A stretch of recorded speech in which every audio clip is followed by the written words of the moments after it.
আয়নার ওপারে আরশিনগর। পুরনো জমিদার বাড়ির বৈঠকখানা। তখন রাত, বাইরে প্রবল বৃষ্টি আর বজ্রপাত। ঘরের কোণে একটা বিশাল পুরনো বেলজিয়াম গ্লাসের আয়না। আয়নাটার ফ্রেমে খোদাই করা অদ্ভুত সব লতাপাতা আর মানুষের মুখ।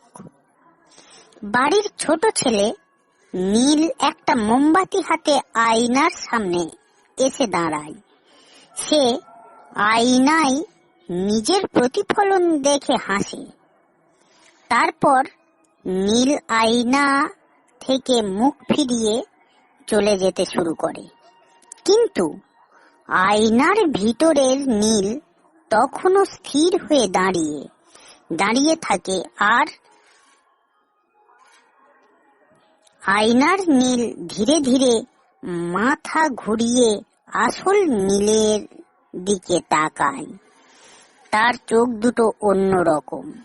পরের দিন বাড়ির পুরনো মালি কেশব কাকা সে নীলকে সাবধান করে।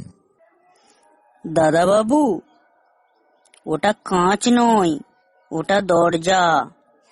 আয়নার ওপারে একটা দেশ আছে, আরশিনগর। ওখানে যারা একবার ঢোকে তাদের ছায়াটা বাইরে চলে আসে, কিন্তু আসল মানুষটা ভেতরে বন্দী হয়ে যায়। নীল লক্ষ্য করে তার নিজের হাতের একটা কাটা দাগ আয়নার প্রতিবিম্বে নেই, অর্থাৎ আয়নার ওপারে যে আছে সে নীল নয়, অন্য কেউ।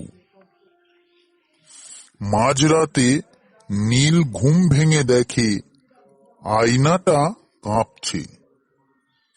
আয়নার ভেতর থেকে একটা লম্বা ফ্যাকাশে হাত বেরিয়ে এসে নীলের জামার কলার চেপে ধরে তাকে। নীল আয়নাটা ভাঙার চেষ্টা করে। আয়নার ভিতর থেকে ফিসফিসানি শোনা যায়। তুই ভিতরে আয়, তোর ছায়াটা আমার খুব দরকার। নীল শেষ মুহূর্তে আয়নাটা ভেঙে ফেলে। নীল মেঝেতে পড়ে থাকা ভাঙা কাঁচের টুকরোগুলোর দিকে তাকিয়ে চিৎকার করে ওঠে। প্রতিটি টুকরোই তার আর্তনাদ প্রতিবিম্ব দেখা যাচ্ছে, এবং তারা সবাই একযোগে বলছে, আমরা এখন মুক্ত।